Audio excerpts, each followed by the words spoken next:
And we're reviewing The Strangers, courtesy of Alexis Brown, longtime subscriber and follower, and person who retweets stuff for us on Twitter. So thank you, Alexis. I like Alexis. She requested us to review this, so by God, we're gonna. You should follow her on We do Twitter what we too. say we're gonna do most of the time. Put it in the description box. Yeah, so The Strangers. Stranger danger. Like, you don't answer the door with some fucking weird person asking for Tamara. Who the fuck is called? Don't! And she's like, it's Tamara's like, no, bitch! So Liv Tyler and Scott Speedman show up at a cabin that they've rented. He's just asked her to marry him, and she said no, but they love each other, but she's not ready. God, and there's dude. a terrible awkwardness going on. Oh my there. God, it's we'll so- talk about it, but they're sitting there in that cabin, Yeah. and all of a sudden these people in strange masks come up to the cabin and start fucking with him, and that's The Strangers. I mean, that's it. You know what? Like, I feel bad for that dude, because he tried. I mean, he had roses out, petals, and he did the whole thing. He literally probably read, like, Glam magazine to get that. And, like, that's what he listened to probably Ed Sheeran for, like, 10 minutes straight just to get that right. And it's like, and then all of a sudden she's like, no. He's like, son of a bitch. At what age, like, if you propose to a girl and ask her to marry you, and she says no, it's like, it's over, right? I mean, it's over. Like, you're clearly not the guy I want. Like, at that age, I guess it is over no matter what. So they've got this awkward night to spend together in this cabin, and then he's like, this is a terrible scene where she's like, and she comes up to his back and she like lays on him. It's like, bitch, you just basically broke up with me. Why are you touching me? And then he's like, you know, you're my girl. And then he takes off her panties and they're about to have some sex. And it's like, I get it. You know, you want to get one more off. One more. And then afterward, but then there's a knock at the door, and the creepy bitch comes, and she's like, "Is Tamara home?" I'm like, "No, bitch." And then he goes over, and then like the sex is over with, right? Because it was weird enough to begin with. And they're sitting there, and then he tells her like, "I wasn't gonna tell you when we were gonna have sex, but now I'm gonna let you know. You can take the car tomorrow. I'm done with this shit." Exactly. Good for him. Yeah. But you know, I hate, like, that's one of the worst things about that whole situation when she's like, well, I gotta go get cigarettes, and she's like, well, we can talk, we can get back. Like, I don't fucking want to talk. Like, you just fucking broke my heart, you piece of shit. My dick was good enough for 3 years, and I was like, hey, if you like it, you put a ring on it, like Beyonce. He was kind of a dick though. Like, I mean, I get what he's saying. What kind of a grown man after he gets dumped goes to the freezer and gets a fucking bucket of ice cream like a girl? It's like, nobody eats fucking ice cream. He wanted some ice cream. He was hungry for ice cream. He wanted some comfort. But then when the crazy shit starts happening, and he comes back and he doesn't believe her. Like, I mean, the only problem really with this movie, other than it not saying anything, it's just a mean fucking movie. I mean, that's all it is. It's just a mean, heartless movie that has nothing to say. But other than that, is that the characters in it are so stupid at certain times. Like him, he comes back from getting the cigarettes, and literally someone has broken in the house. This girl who's not crazy, she's not shown to be crazy. She doesn't have problems or anything. And she's like, look, dude, someone's in the fucking house and they're trying to kill me. And he's like, calm down. It's fine. There's no one here. Like, why would, she's bleeding and shit. Why would you fucking just believe her and be like, holy shit, we better Yeah, but you know what? He's a typical guy. He's probably thinking about, like, if you fucking said yes, it wouldn't happen. He's like, none of this shit would happen. But yeah, the thing is, like, they try to make this like an uber realistic kind of story. Like, what if this happened? And it could happen. But at the same time, they kind of de-evolve into the classic horror movie mistakes that these couples make. He left his cell phone in the car. He has to go back out to the car.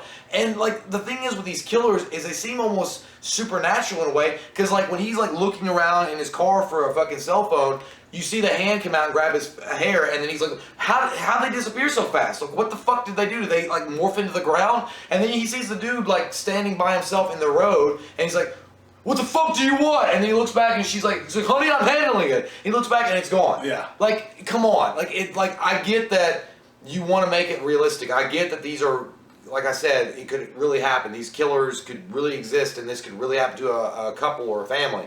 But why make them like they can move like the wind? Yeah. Like, well, why? I mean, I don't think it's that far off because No, there's dude, woods and shit he turned, everywhere. but he turned away. Like those are skinny trees. But yeah, it's like The when guy he was shot him fat. with the shotgun. Well, he wasn't. Yeah, he wasn't fat. I'm just saying. Like, are you gonna? Like, how do you hide behind a tree? Like, you can see his shoes. I don't know. All I know is that this is like the quintessential like Home Alone in your house. Yeah. And dude, I live kind of out here in the middle of nowhere. It's kind of fucking scary. I don't like being here. I'm not gonna lie to you guys. When I was watching this shit, I was kind of like, and my wife hates home invasion movies. They scare the shit out of her. She can't even bear to watch them. But I'm kind of the same way. Like, it's so realistic. It's the reason this movie is so fucking scary is because literally you're two people in a cabin and some people try to fuck with you. It could happen to anyone at any time, and it's actually based on some killings in a cabin back whenever. It's based partly on that, where these people were murdered in a cabin. They just found the dead bodies. Nobody knows what happened to them. So it says it's based on a true story, but it's really not. The characters aren't anything alike, nothing like that. But it's something like that has happened before, obviously, and it's scary because like the reason Scream was so scary for people who love slasher movies. What brought that back was that Psycho people are obsessed with horror it could happen. movies. It could happen at any moment to anyone. But what are you gonna do? I really just thought about this. This is basically Donald Trump if he doesn't win the election. He's gonna be at the door. He's gonna be pissed off at people. It's like, you didn't vote. Like, I'm just saying, yes, this is. I understand what they were going for, and I appreciate it for what it was. It was a great story. I never really got specifically scared of it. Did. I know you did because you live here. But I understand why people would be terrified of this. And there are creepy moments, especially when the girl, Liv Tyler's like, "Why are you doing this?" And they're like, she's like, in a flat tone voice, "You were home." Like, there was no reason or rhyme to it. But I have seen other reviews or critiques of this, and I tend to kind of agree with them in certain. They said there is no characterization, there is no build-up of a character. Like, you just see these two people, you don't really understand except for a very brief moment of why they are, where they are in the situation. You don't really have any care for these fuckers. They're just there, and then these killers are trying to invade them. In a way that works, though, because it's like, if this was real life, you wouldn't know these people for shit. Yeah. I mean, it works, but in a way, I understand as a movie, you don't get invested with It's the the character. Michael Myers conundrum. Is it scarier for John Carpenter's version when he has no rhyme or reason and it's just the shape, or is it scarier because he has a reason to do these things? I actually think it's scarier when they don't have a reason. I think so when too. the killers don't have a reason. And the movie feels empty when it ends, though. Yeah. Like, it feels empty. It feels like with some movies, like, there's a point, there's something, there's a reason, there's some sort of conclusion that happens. There's a character arc. Someone grows in some way or whatever. In this, like, spoiler alert, turn it off right now if you haven't seen this.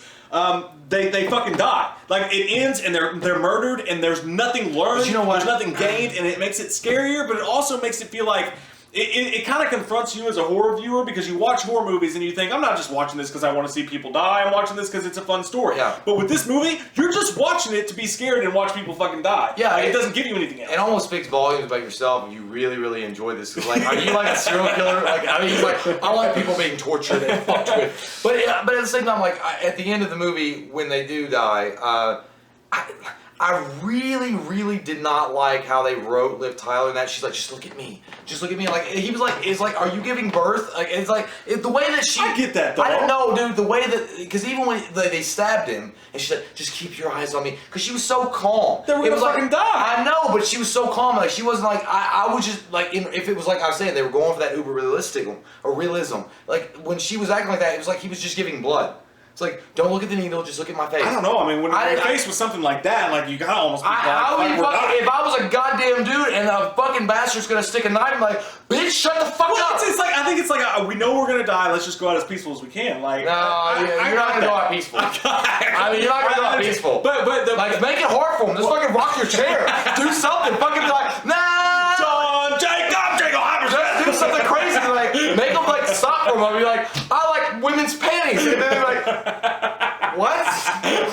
Jack-o'-lanterns! Jack-o'-lanterns! And then they would just be like, this motherfucker is out of his body. They might pause for a second. Maybe you could rock your chair back and break it. Do an Indiana Jones, rock your shit, help Sean Connery. I don't know. But that's just the way that she was just like, I love you. And he's like, I do too. And he's like, oh. And then I get it. I don't know. I get that part. But for me, the reason this movie's so scary is because, like, okay, everybody, and literally it happened to me last night. After the movie, I was working on some channel stuff, and I was sitting here, and then the wind pushed my door open, and it was like, boom, like that. And it's the reason this movie works is, what if that knock at the door isn't someone just looking for another house? What if it's not the wind? What if that knock on the door isn't anything? You're alone in a house, and obviously you're going to hear creaks, you're going to hear shit, you're going to check it out. 90% of the time it's nothing, but what if it's not? Like, this movie fucks with you because it's like, what if it's not? What if someone's actually outside and they're going to come into your house and fucking kill you wearing scary bag hits? Actually, just do this. When you have a knock on your door at 3 o'clock in the morning and you're afraid of it, just be like, Dimitri, is that you? If you have a package, they make stupid fucking mistakes that everybody that was real life would not do. Like, for example, when... Well, it's hard to say. Well, no, like, for example, when he kills his best friend, when he shoots him in the face with a shotgun. I could see that. No, that's fine. But he never checked his body for a fucking cell phone. Well, yeah. Like, the guy had a cell phone. In the moment, you never know what you're going to I'd be like, I'm sorry, bro, I fucking shot you in the face, but you have a cell phone? But in the moment, you never know what you're. What I thought was stupid was that even though he's in shock because he just shot his best friend in the fucking face, he like they let the gun lay there for like 5 fucking minutes and like just rolled around, and then he just got up and walked through the house like there's nobody in it. Like, you know there's somebody in this house. That they easily could have fucking ended it right there.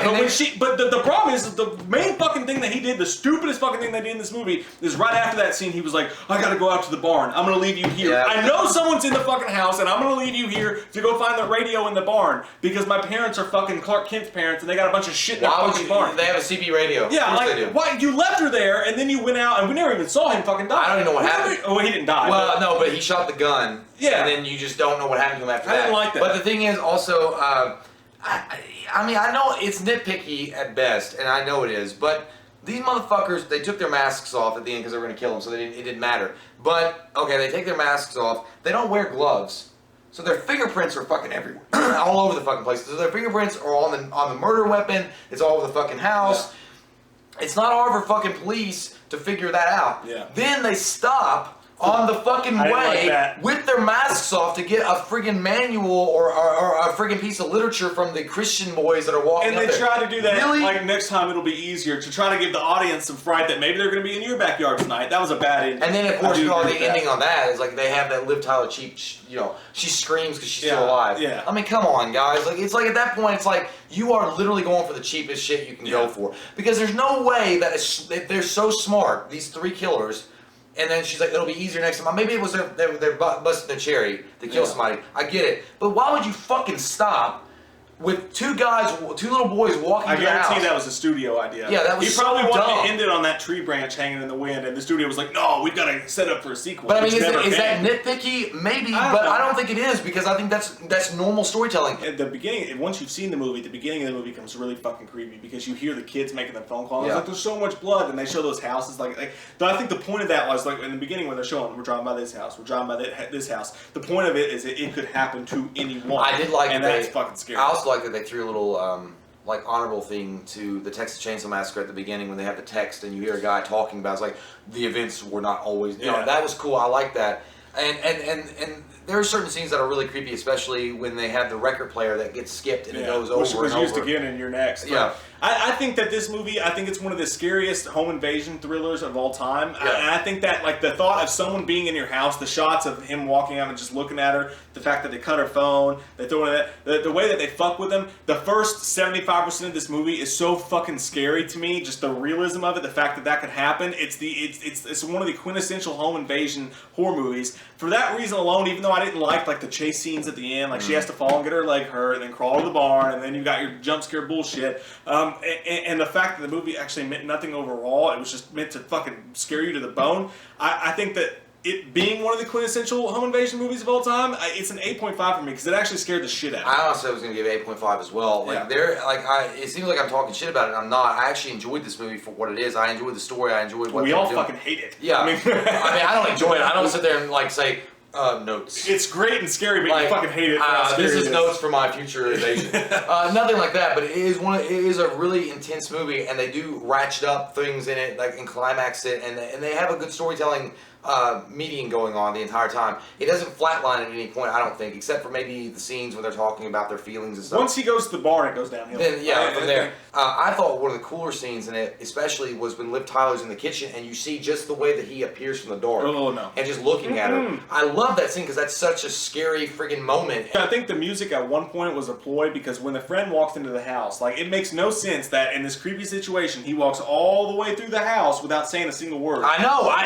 If it had been you and I couldn't, I'd be like, Mike! Yeah. And then if you were like, But they had to do it that yeah. way because he has to get shot by his friend. But the music plays to that because the music was so loud. That's why they didn't hear him anyway, I guess. But yeah, 8.5 for me. I think this is a great fucking freaky ass scary. It's definitely a movie that you should watch for Halloween. I mean, it's definitely. It scares the shit out of you. So, and my question today, this is just for you guys. Like, what is the creepiest thing? I know you guys got some stories for us. What is the creepiest thing that's ever happened to you in your house? Like, with someone knocking on the door in the middle of the night or whatever, someone breaking in, whatever it is. Everyone's got a story to tell. What's yours? Comment below with your stories. Let us know. We love your faces. Until next time, guys, follow us at We Watch the Movie on Twitter and click that subscribe button and get some goddamn wham up in you. Don't be a stranger. We watched a movie. Yeah. We watched a movie.